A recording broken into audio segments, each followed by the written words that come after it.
따뜻한 모래가 발가락 사이를 간지리던 해변.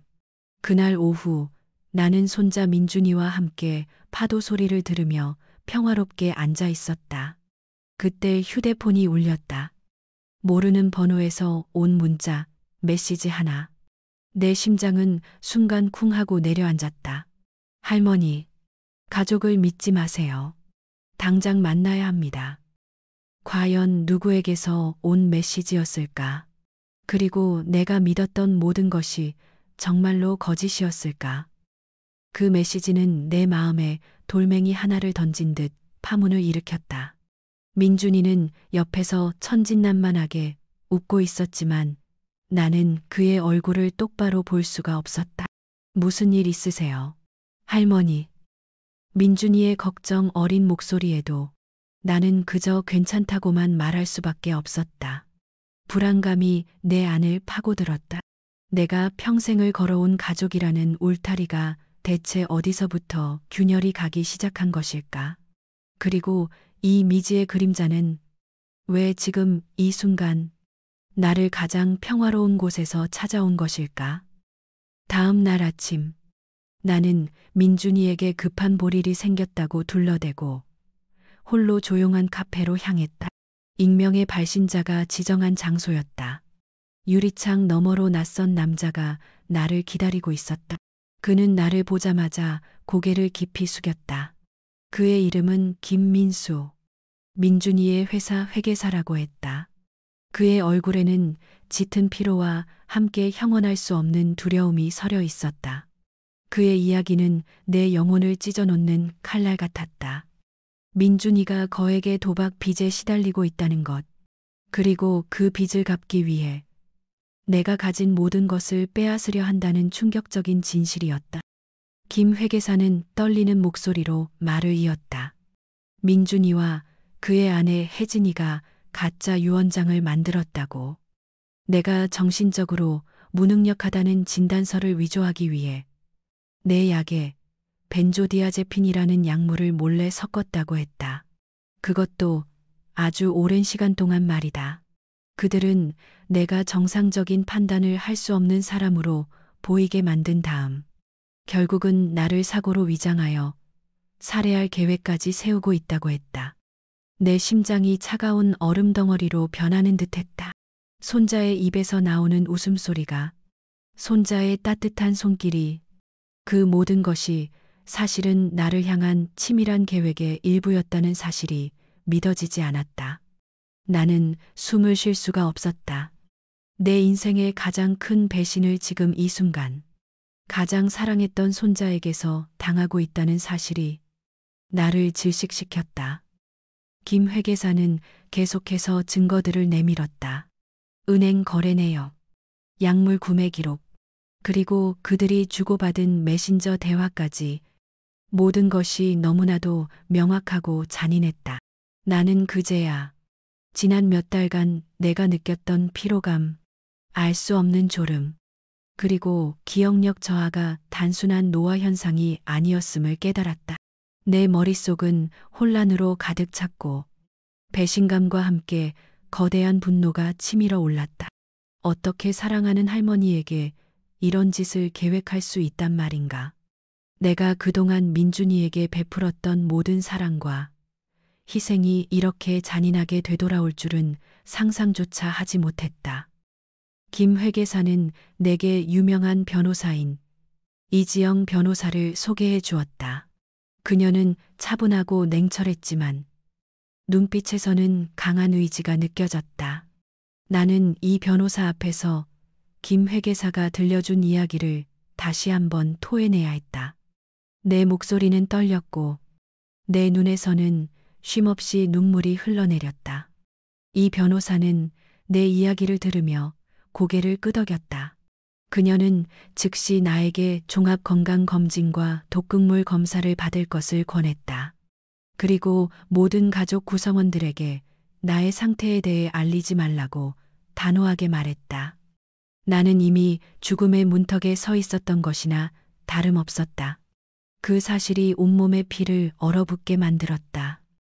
병원의 대기실에 앉아 결과를 기다리는 시간은 영원처럼 느껴졌다. 온몸이 덜덜 떨렸다.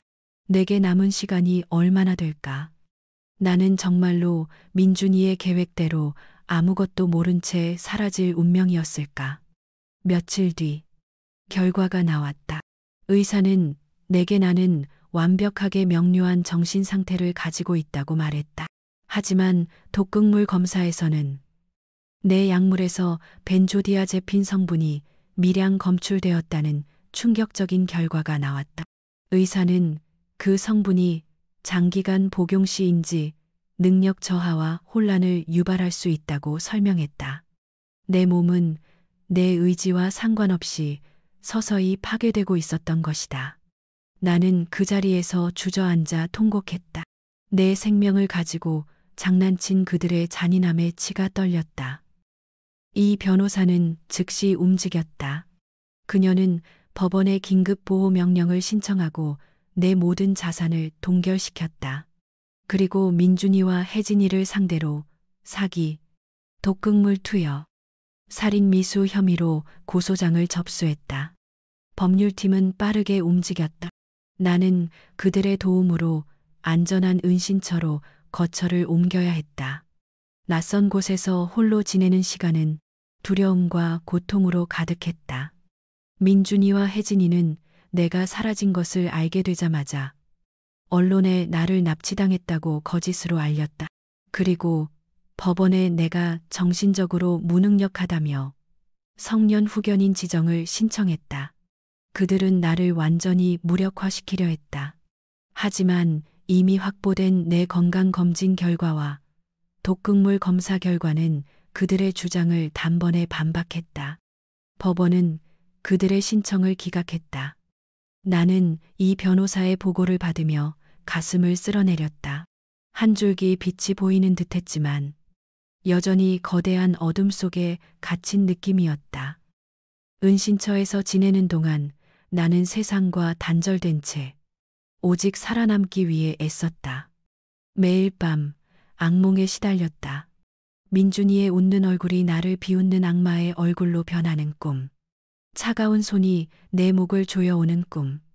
나는 잠들 수 없었고 잠이 들어도 악몽에 시달렸다. 그들의 잔인한 계획이 내 모든 일상을 잠식했다. 이 변호사는 내게 정신과 상담을 권했고 나는 매주 상담사를 만났다. 내 안의 상처는 너무나 깊어서 치유될 수 있을까 하는 의문이 들었다. 내가 민준이에게 준 사랑이 너무나 커서 배신감도 그만큼 더 크게 다가왔다. 나는 민준이를 어린 시절부터 손수 키웠다. 부모님이 일찍 돌아가신 후 나는 민준이에게 엄마이자 아빠이자 친구였다. 모든 것을 주고 아낌없이 사랑했다. 그런데 그 사랑이 칼날이 되어 나를 찌르고 있었다. 나는 매일 밤 벽을 보고 흐느꼈다. 내 삶의 의미가 송두리째 흔들리는 느낌이었다.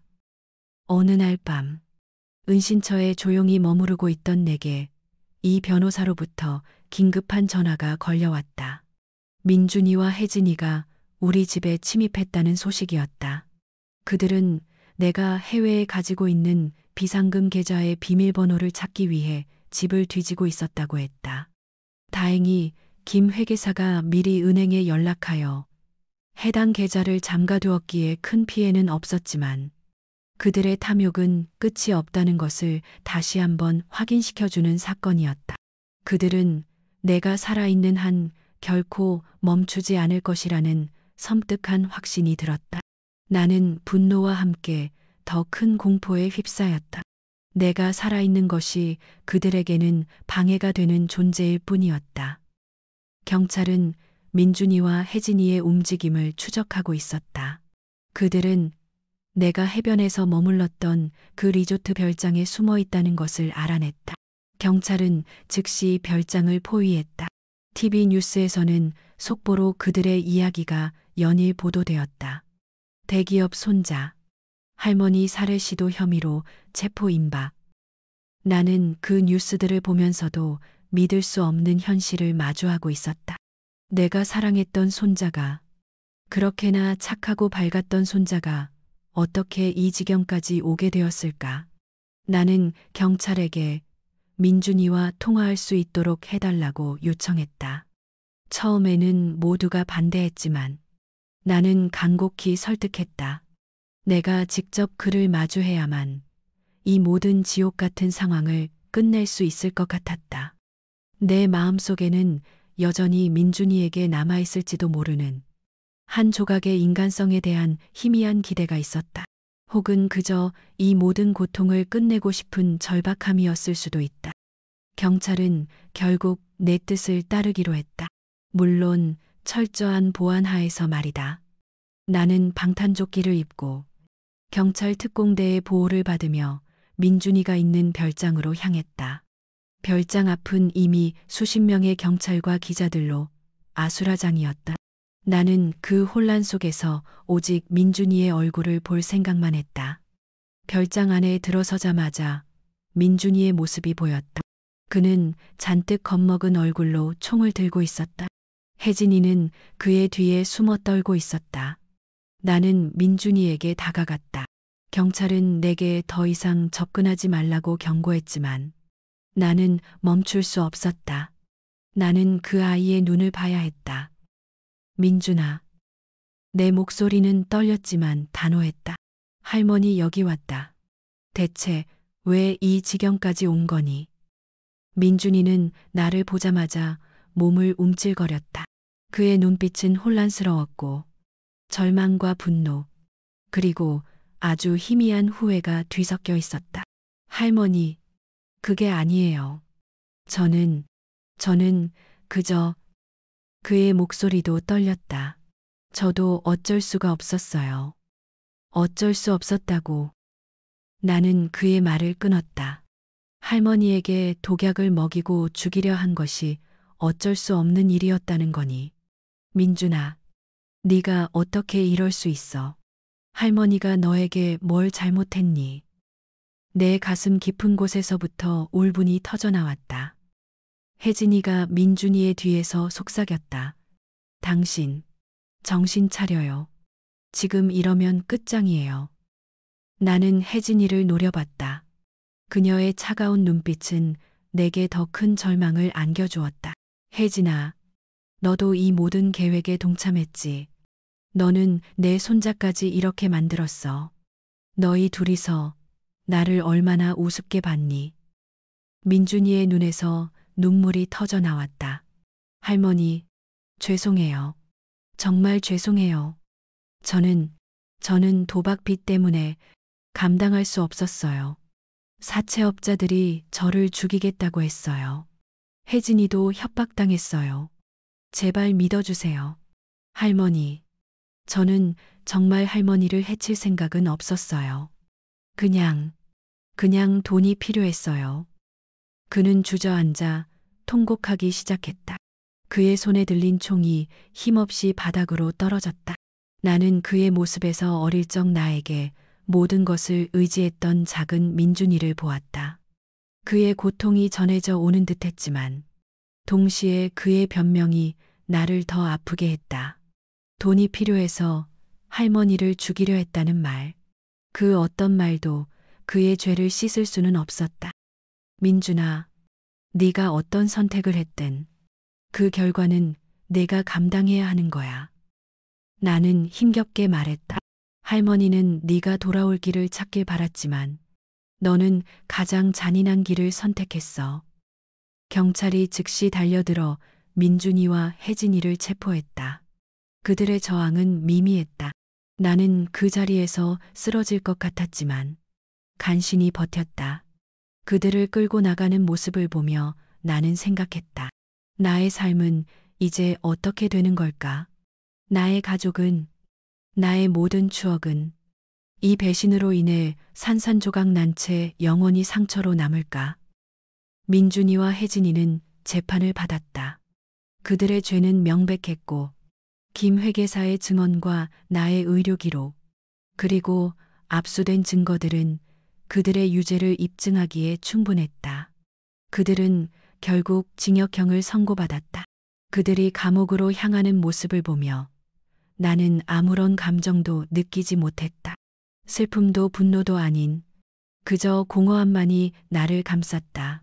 내가 평생을 바쳐 사랑했던 존재가 나에게 이런 상처를 주었다는 사실이 내 삶에 큰 그림자를 드리웠다. 그들의 진술은 중요한 단서가 되어 거대한 사채, 도박 조직을 일망타진하는데 결정적인 역할을 했다.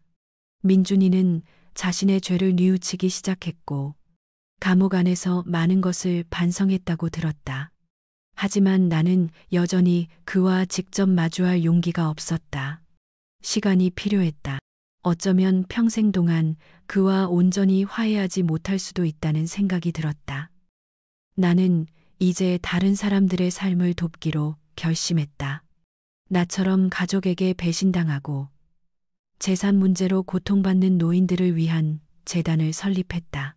황혼의 빚이라는 이름의 재단은 노인들이 재정적 학대로부터 보호받고 법률 자문을 받을 수 있도록 돕는 역할을 했다. 나의 경험이 다른 사람들에게는 희망이 될 수 있기를 바랐다. 그리고 내가 머물렀던 그 리조트 별장은 노인들을 위한 회복센터로 탈바꿈시켰다. 고통받은 영혼들이 모여 서로를 위로하고 치유하는 공간이 되었다. 그곳에서 나는 매주 자원봉사자들과 함께 노인들을 만났다. 그들의 이야기를 듣고 나의 이야기를 나누며 우리는 서로에게 위로가 되었다. 나는 민준이에게 안전한 거리를 유지했다. 그와의 관계는 여전히 복잡하고 아팠지만 나는 그에게 두 번째 기회를 줄 준비가 되어 있었다. 물론 그것은 시간이 많이 걸리는 일일 것이었다. 나는 그가 진심으로 뉘우치고 새로운 삶을 살기를 바랐다. 그리고 우리 모두에게는 진실을 마주할 용기, 그리고 자신의 품위를 지키려는 노력이 필요하다는 것을 깨달았다. 어쩌면 민준이도 언젠가는 그 길을 찾을 수 있을 것이라고 믿으려 노력했다. 나의 이야기는 끝이 아니었다. 그것은 새로운 시작이었고, 고통 속에서도 희망을 찾고 사랑의 진정한 의미를 다시 배우는 여정이었다. 나는 이제 더 이상 과거의 상처에 갇혀 있지 않았다. 나는 삶의 마지막 장을 쓰고 있었지만 그 장은 이전 어느 때보다도 강하고 지혜로운 나의 모습으로 채워지고 있었다. 나는 여전히 살아야 할 이유가 있었고 다른 사람들을 위해 빛이 될 수 있다는 사실이 나를 지탱해 주었다. 그날의 해변. 그 문자 메시지 하나가 내 삶을 송두리째 흔들었지만 결국 나는 그 파도 속에서 더욱 단단해진 바위처럼 우뚝 서게 되었다. 이 모든 과정을 겪으며 나는 가족이라는 이름의 무게를 다시 한번 실감했다. 피로 이어진 관계가 때로는 가장 깊은 상처를 남기기도 하지만 동시에 가장 강력한 치유의 힘을 지니고 있음을 깨달았다.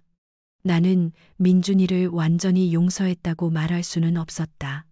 하지만 그를 이해하려 노력했다. 그가 도박이라는 늪에 빠져 얼마나 절박했을지, 얼마나 두려웠을지를 어렴풋이 짐작할 수 있었다. 그의 선택은 용납할 수 없었지만 그가 겪었을 내면의 고통은 외면할 수 없었다. 나는 그가 감옥에서 복역하는 동안에도 꾸준히 면회를 가겠다고 이 변호사에게 말했다. 직접적인 만남은 아니더라도 최소한의 인간적인 관계는 유지하고 싶었다. 그를 완전히 포기하는 것은 나 자신을 포기하는 것과 같다고 생각했기 때문이었다. 재단 활동을 하면서 나는 수많은 노인들을 만났다. 그들 중에는 나와 비슷한 아픔을 겪은 이들이 많았다. 자식들에게 버림받고 재산을 빼앗기고 심지어는 폭력에 시달린 이들도 있었다. 그들의 이야기를 들으며 나는 나의 아픔이 결코 나만의 것이 아니라는 것을 깨달았다. 그리고 이 사회의 약자들이 얼마나 쉽게 착취당할 수 있는지도 알게 되었다. 나는 재단 활동에 더욱 매진했다. 법률 자문뿐만 아니라 심리 상담, 의료 지원, 그리고 긴급 주거 지원까지 노인들이 존엄성을 잃지 않고 살아갈 수 있도록 모든 노력을 기울였다. 나의 작은 시작이 조금씩 세상을 변화시키고 있다는 사실이 나에게 큰 위안이 되었다. 회복센터는 웃음소리가 끊이지 않는 공간이 되었다. 한때는 내가 배신당했던 슬픈 장소였지만 이제는 희망과 치유의 상징으로 다시 태어났다. 노인들은 그곳에서 함께 요리를 하고 그림을 그리고 서로의 손을 잡고 산책을 했다. 잊었던 미소를 되찾고 새로운 친구를 사귀며 그들은 다시 삶의 활력을 찾았다. 나는 그들의 눈에서 빛을 보았고 그것이 바로 내가 이 모든 고통을 견뎌낸 이유라고 생각했다. 어느 날 나는 민준이에게 편지를 썼다. 오랜 고민 끝에 용기를 낸 것이었다. 편지에는 그의 죄를 용서한다는 말은 없었다. 하지만 그가 다시 일어설 수 있기를 바란다는 진심, 어린 격려의 말이 담겨 있었다. 나는 그에게 자신의 삶을 되찾고 다른 사람에게 희망을 주는 사람이 되기를 바랐다. 그 편지는 내가 민준이에게 줄 수 있는 마지막 사랑이자 가장 큰 희망이었다. 그리고 나 자신에게도 과거의 상처에서 벗어나 진정으로 자유로워지는 길이기도 했다. 내 삶의 황혼기는 예상치 못한 폭풍우와 함께 찾아왔지만 나는 그 폭풍우 속에서 부서지지 않고 오히려 더 단단해졌다. 내가 겪은 비극은 나를 파괴하지 않고 오히려 나를 성장시켰다. 나는 이제 과거의 그림자에 갇혀 사는 대신 새로운 삶의 의미를 찾아 앞으로 나아가는 법을 배웠다. 사랑과 배신, 슬픔과 희망, 이 모든 감정들이 뒤섞여 내 삶을 더욱 풍성하게 만들었다. 나는 이제 알고 있었다. 삶은 예측할 수 없는 여정이며 그 속에서 우리는 끊임없이 배우고 성장하고 그리고 다시 사랑할 용기를 찾아야 한다는 것을. 내 이야기는 그렇게 끝을 맺는 듯 했지만 사실은 새로운 시작을 알리는 종소리였다. 나의 용기와 지혜가 다른 많은 사람들에게 작은 빛이 될 수 있기를 간절히 바라면서 말이다.